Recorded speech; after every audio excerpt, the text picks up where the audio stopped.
بسم اللہ الرحمن الرحیم۔ ہمارے کوہستان اور دارل گلگت بلتستان میں آج کل ایک مسئلہ جو بڑا عام ہوا ہے وہ یہ ہے کہ جب مختلف کمپنیاں وہاں مرغی کے کچھ ہڈیاں پیس لے کے آتی ہیں جس کو قورمے یا قوربو کہا جاتا ہے، اور یہ ہوتا اس طرح ہے کہ جو مرغی کی بڑی فیکٹریاں ہوتی ہیں جہاں سے پورے ملک میں گوشت سپلائی ہوتا ہے، اور وہ لوگ جب مرغیاں ذبح کرتے ہیں اس میں سے ہڈی کے بغیر جو گوشت ہے اس کو ہٹا کر جو ہڈیاں بچ جاتی ہیں اور کچھ گوشت بچ جاتا ہے اس کو پیک کر کے دیہاتوں میں اس کو بیچ دیتے ہیں، اور وہاں سپلائی ہوتی ہے۔ وہاں چونکہ اس کا ریٹ کم ہوتا ہے، قیمت کم ہوتی ہے، اور کوہستان دارل تغیر میں چونکہ فیملیاں بڑی ہیں تو لوگ اس کو خرید کے گھر میں پکاتے ہیں۔ تو 4-5 سال سے تقریباً یہ سلسلہ چلا آ رہا تھا۔ ابھی کچھ دنوں پہلے سوشل میڈیا پر ایک ویڈیو وائرل ہوئی جس میں دارل کے علماء کرام نے وہاں فیصلہ کیا کہ یہ جو قورمے یا قوربو ہے اس کا گوشت کھانا یہ درست نہیں ہے۔ اور ایک ویڈیو ایک مولانا صاحب ہے، مولانا یرداد صاحب، جو دارل سے غالباً تعلق رکھتے ہیں، ان کی بھی ایک ویڈیو آئی اور انہوں نے یہ کہا کہ یہ جو قورمے یا قوربو ہے یہ میں پہلے ہی کہہ چکا ہوں کہ یہ کھانا درست نہیں ہے۔ جب یہ ویڈیو سوشل میڈیا پہ آئی تو اس کے بعد پھر سوشل میڈیا پہ ایک طوفان برپا ہوا، اور کوہستان کے کئی لوگوں نے، پڑھے لکھے طبقے نے بھی یہ کہا کہ یہ چیزیں مشکوک چیزیں ہیں، یہ کھانا درست نہیں ہے۔ اس لیے یہ ضرورت محسوس ہوئی کہ ایک تحقیق کر کے اس کا جواب عوام کو دیا جائے اور اس بات سے لوگوں کو آگاہ کیا جائے۔ دارل کے علماء اکرام کی جو ویڈیو میں نے سنی ہے انہوں نے جو وجہ بیان کی ہے، جو علت اور سبب حرمت کا بیان کیا ہے،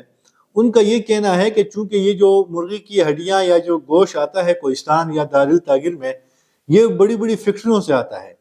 اور ان فیکٹریوں میں مشینی ذبیحہ ہوتا ہے۔ جب مشینی ذبیحہ ہوتا ہے تو مشینی ذبیحہ یہ جائز نہیں ہے، کیونکہ اس پر بسم اللہ نہیں پڑھی جاتی اور وہ مشین ہی ذبح کرتا ہے، تکبیر نہیں پڑھی جاتی۔ اس وجہ سے یہ جو ہمارے کوہستان میں جو قوربو آتے ہیں یہ بھی کھانا درست نہیں ہے، یہ بھی حلال نہیں ہے۔ میرا خیال یہ ہے کہ اس کا ایک تحقیق اور جائزہ لینے کی ضرورت ہے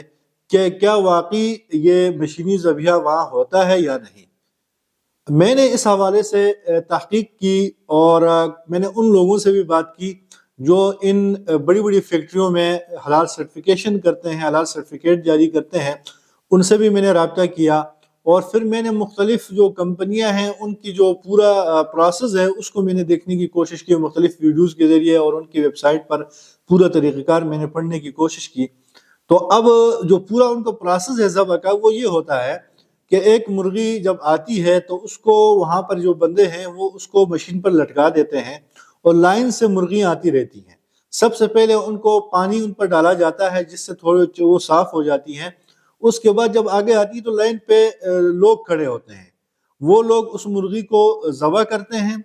اور پھر آگے جا کے جو باقی پروسیس ہے وہ پورا مشین پر ہوتا ہے۔ جہاں تک ذبح کا تعلق ہے وہ جو ہے وہ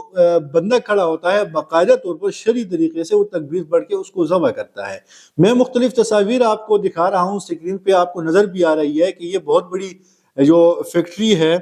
سبروسو، اس کی فیکٹری ہے، وہاں پر آپ دیکھ سکتے ہیں کہ یہ لوگ باقاعدہ جب چکن کے سامنے آتا ہے تو بندہ کھڑا ہو کے ذبح کرتا ہے۔ اسی طریقے سے جو KN's کی کمپنی ہے اس کمپنی میں بھی یہی طریقہ کار رائج ہے کہ جب اس کے سامنے مرغی آتی ہے تو وہاں پر وہ بندہ ذبح کرتا ہے، ذبح وہاں بندہ ہی کرتا ہے۔ پھر جو اگلا پروسیس ہوتا ہے اس کے اوپر سے جو بال ہیں وہ ہٹانا، پھر اس کے اندر کی صفائی کرنا، پھر اس کے پیس بنانا، یہ پھر پورا کا جو کام ہے یہ ایک مشین کرتا ہے، مشین کے ذریعے سے ہی ہوتا ہے۔ اس حوالے سے میں نے مختلف جو اس فیلڈ کے ماہر مفتیان کرام ہیں جو خود سرٹیفیکیشن کا کام کرتے ہیں، جن کے بہت بڑے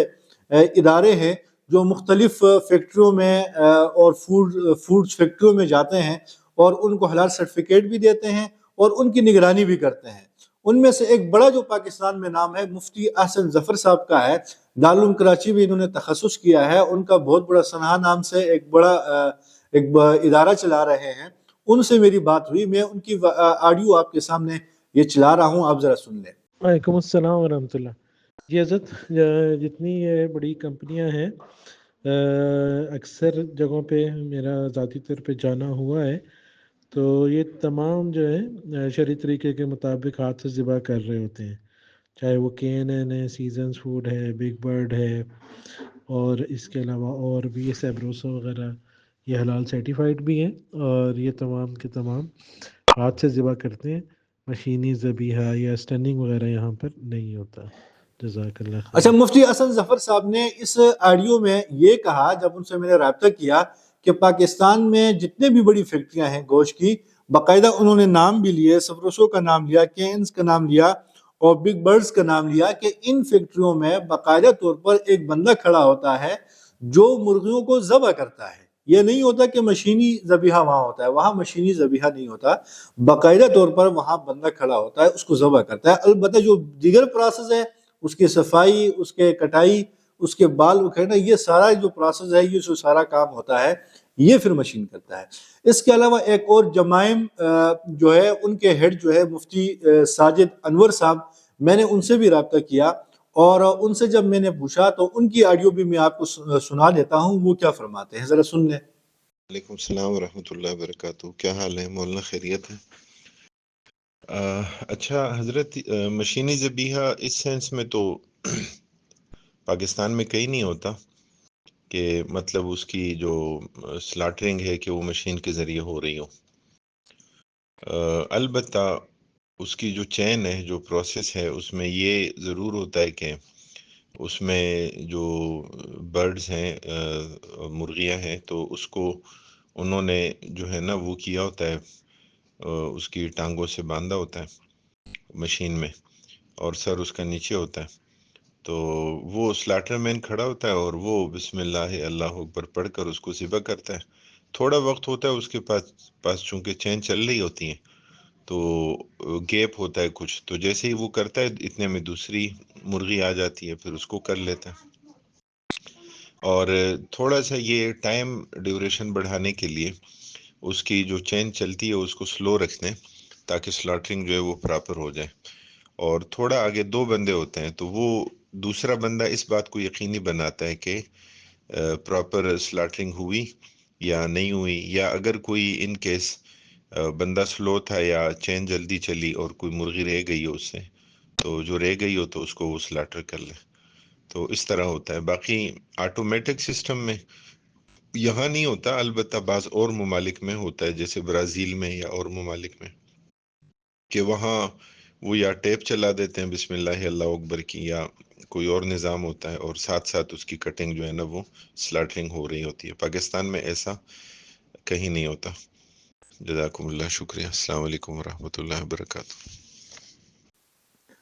تو ساجد انور صاحب کا بھی یہی کہنا تھا کہ پاکستان میں جتنی بھی بڑی فیکٹریاں ہیں، یہ باقاعدہ طور پر وہاں بندہ ہوتا ہے، وہ خود ذبح کرتا ہے، وہاں مشینی ذبیحہ نہیں ہوتا۔ تو میرے خیال میں خلط مبحث یہاں پر نہیں ہونا چاہیے کہ مشینی ذبیحہ مشینی نہیں ہوتا، ذبح بندہ ہی کرتا ہے۔ البتہ دیگر پروسیس جتنے بھی ہیں، اس کی صفائی کٹائی کا، یہ پھر مشین کے ذریعے سے ہوتا ہے، اور اس وجہ سے اس میں کوئی حرمت نہیں آتی۔ کچھ دارالفتہ کے فتوے ہیں، میں آپ کو ذرا بتا دوں۔ یہ آپ کے سامنے بنو نیوٹن کا ایک فتویٰ نظر آتا ہے، آ رہا ہوگا، اس میں ان سے پوچھا گیا ہے کہ کینز کی جو کمپنی ہے اس کے چکن گوشت کے بارے میں آپ کیا کہتے ہیں؟ تو ان کا یہ فتویٰ آپ کے سامنے ہے، وہ بھی کہہ رہے ہیں کہ ہمارے نزدیک اس کے گوشت میں کوئی حرمت کی کوئی وجہ نظر نہیں آ رہی ہے۔ اس کے علاوہ مفتی تقی عثمانی صاحب جو ہیں، اگر آپ دیکھیں تو ان کا فقی مقالات جلد نمبر 4 میں انہوں نے بڑی تفصیل سے اس پر بحث کی ہے، اور آخر میں کچھ ترامیم انہوں نے پیش کی ہیں، اور ان کا جو وزٹ ہوا تھا، انہوں نے جو اپنا مقالہ لکھا ہے، وہ مغربی جو بڑے مذبح خانے اور فیکٹریاں تھیں ان کو سامنے رکھ کے انہوں نے مقالہ لکھا تھا، اور آخر میں انہوں نے یہ ترمیم پیش کی تھی کہ اگر کسی فیکٹری میں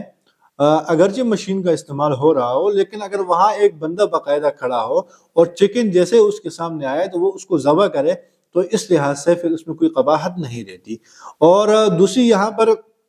ایک اہم بات جو میں آپ حضرات سے عرض کرنا چاہ رہا ہوں کہ آپ دیکھیں، مفتی تقی عثمانی صاحب نے بھی یہی بات لکھی ہے، اور دیگر علماء نے بھی لکھی ہے کہ جب کسی علاقے میں اکثر چیزیں حلال ملتی ہوں، تو وہاں اگر آپ کو کوئی چیز بھیج دیتا ہے، فروخت کرتا ہے، تو اس میں تحقیق کی ضرورت نہیں پڑتی، سوال کرنے کی ضرورت نہیں پڑتی۔ اور دوسرا جو سب سے اہم کام ہے، آپ حضرات کے علم میں ہوگا کہ پاکستان میں اس وقت مختلف ادارے کام کر رہے ہیں جو حلال سرٹیفیکیشن کا کام کرتے ہیں۔ حلال سرٹیفیکیشن کا طریقہ یہ ہوتا ہے کہ علماء اور مفتیان کرام کی ایک بورڈ ہے جو حکومت سے رجسٹرڈ ہے، اور وہ باقاعدہ نگرانی کرتے ہیں کہ کیا یہاں پر کوئی حرام کام تو نہیں ہو رہا، ذبح شرعی طریقے سے ہو رہا ہے یا نہیں ہو رہا ہے، صفائی کا خیال رکھا جاتا ہے یا نہیں، کوئی مضر صحت چیز میں شامل کی جاتی ہے یا نہیں۔ اس کے بعد وہ حلال سرٹیفکیٹ جاری کرتے ہیں۔ کوہستان اور دارالتغیر میں جو گوشت آ رہا ہے، آپ کو میں تصویریں دکھا رہا ہوں، آپ دیکھ لیں کینز کمپنی کے آ رہے ہیں، وہاں پر باقاعدہ حلال سرٹیفکیشن کا مہر لگا ہوا ہے۔ یہ دوسری تصاویر اگر آپ کو نظر آ رہی ہیں، یہاں آپ دیکھیں سنہا کا باقاعدہ مہر ہے، اور سنہا جو ہے پاکستان میں ایک بہت بڑا ادارہ ہے، جلال کراچی کے فاضلین مفتیان کرام اس کی نگرانی کر رہے ہیں، انہوں نے حلال سرٹیفکیشن کا مہر لگایا ہوا ہے، ان کو حلال سرٹیفکیٹ دیا ہوا ہے، لہٰذا میرے خیال میں اس میں کوئی قباحت نظر نہیں آ رہی اور اس کی کوئی حرمت کی وجہ نہیں نظر آ رہی۔ دارل کے علماء کرام کا ایک شبہ یہ تھا کہ جب ہم ان فیکٹریوں کے سامنے جاتے ہیں تو وہ ہمیں اندر جانے نہیں دے رہے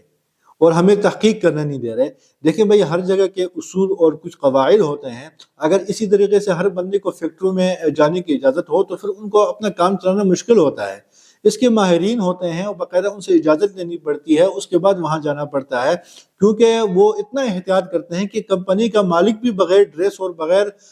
حفظان صحت کے خیال رکھے وہ اس جگہ پہ نہیں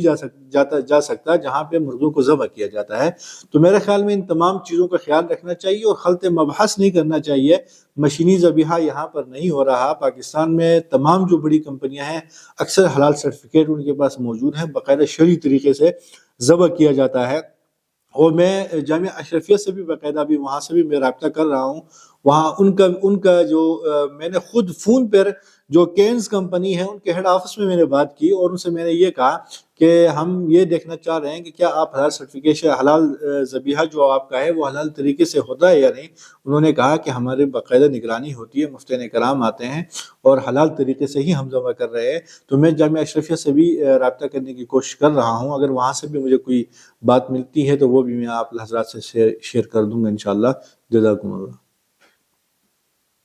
اگر آپ کو ہماری ویڈیو پسند آئی ہے تو ویڈیو کو لائک کریں، چینل کو سبسکرائب کریں اور بیل آئیکن پر کلک کریں۔